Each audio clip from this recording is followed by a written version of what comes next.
Sebenarnya recruiter itu lebih tertarik sama CV yang pakai bahasa Indonesia atau yang pakai bahasa Inggris sih?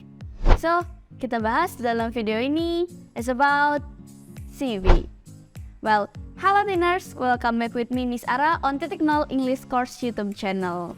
Ngomong-ngomongin masalah CV, kalian itu tahu nggak sih CV itu apa?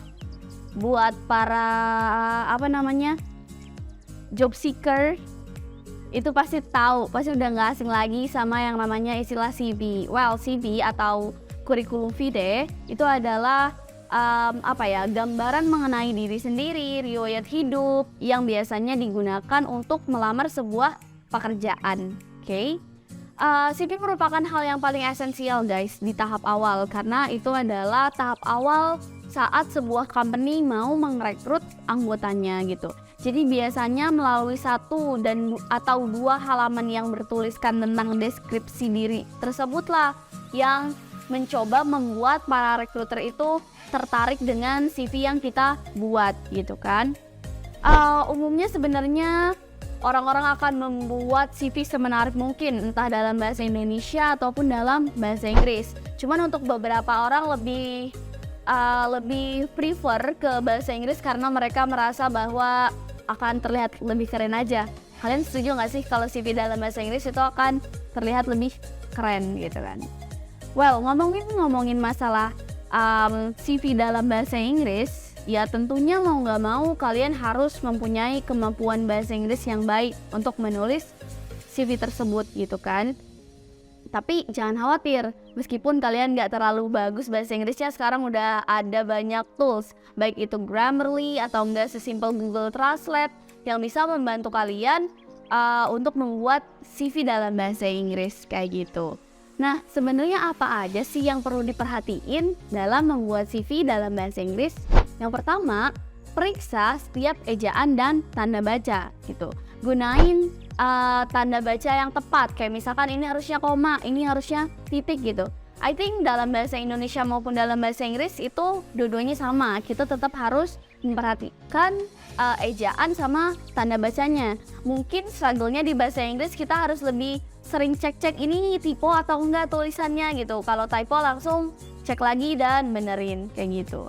Terus yang kedua, ada perhatikan tata bahasa dalam CV kamu. Kalau bahasa Indonesia mungkin nggak akan perlu effort yang banyak karena kita udah tahu secara bakunya gimana, secara baiknya gimana. Tapi dalam bahasa Inggris kita harus tentuin dulu, oh ini grammarnya udah bener nggak? Sesimpel kayak misalkan ada nanti kalian nulis di CV kalian tuh experience, berarti udah otomatis pakai simple past kan, karena itu udah terjadi. Jadi itu kenapa kita harus memperhatikan grammar dalam CV tersebut. Terus let's continue, ada struktur penyusunan CV. Well, ada apa aja sih di CV itu? Yang pertama itu ada informasi umum. Biasanya informasi umum itu kayak profile, just like alamatnya di mana, educationnya apa, terus juga kayak misalkan sosmednya tuh apa, kayak gitu. Biasanya ada di informasi umum gitu. Terus biasanya di sini ada profile. Profile itu kayak kamu bisa nyantumin keahlian kamu di profile kamu gitu, kayak bidang profesi apa yang kamu geluti gitu kan.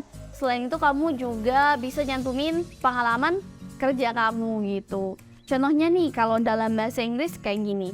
I am a qualified and professional web developer with 5 years of experience in database administration and website design. Strong creative and analytical skills, team player with an eye for detail. Oke, itu ngomongin masalah profile. Terus sekarang pas udah ada backgroundnya gimana, ngegelutin bidang apa, kalian harus tulis skill kalian apa aja. Tapi skill yang ditulis itu it depends on the position ya. Maksudnya kayak kalian daftar apa, cari skill yang kira-kira itu sejalur sama pekerjaan kalian nanti gitu. Contohnya misalkan kamu mau daftar apa, terus kamu nulis keahlian kamu. Misalkan kayak web design, design thinking, terus juga ada problem solving atau juga computer literacy, etc. kayak gitu. Terus ini nih yang gak kalah penting, ada education. Biasanya kayak ditulis juga ya, education, last educationnya di mana, kayak misalkan bachelor degree, bachelor of psychology, misalkan angkatannya 2017 di Universitas Indonesia. Itu juga cantumin aja biar recruiter tuh tahu ini tuh sebenarnya sejalur nggak sih sama background kamu gitu. Well, terus yang gak kalah penting ada pengalaman kerja. Mungkin ini nggak bisa diterapin ke semua fresh graduate ya, tapi jangan salah, fresh graduate juga bisa masukin pengalaman organisasi gitu selain pengalaman kerja kayak gitu. Contohnya nih, pengalaman kerja yang bisa kalian tulis, misalkan as application developer di Titik Nol English Course 2017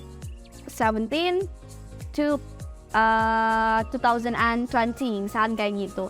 Terus kalian tulis poin-poin hal yang kalian kerjain sebagai application developer di Titik Nol itu ngapain aja. Contohnya ada database administration and website design.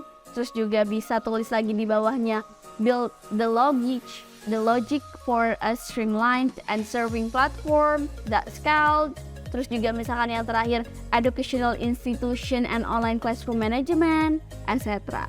Jadi, kalau kalian udah pernah kerja nih sebelumnya, mau pindah company, kalian tulis dulu, kayak misalkan dulu kerjanya sebagai apa sama posisinya itu ngapain aja. Kayak di sini aku mau kasih beberapa contoh CV dalam bahasa Inggris, kalian bisa lihat di sini. Ada 3 contohnya. Well, I think that's all for today. Thank you for watching our video. Don't forget to like, comment, and subscribe our channel. If you have a lot of questions, feel free to ask on comment section. So, see ya. Titik Nol, everyone can start from zero.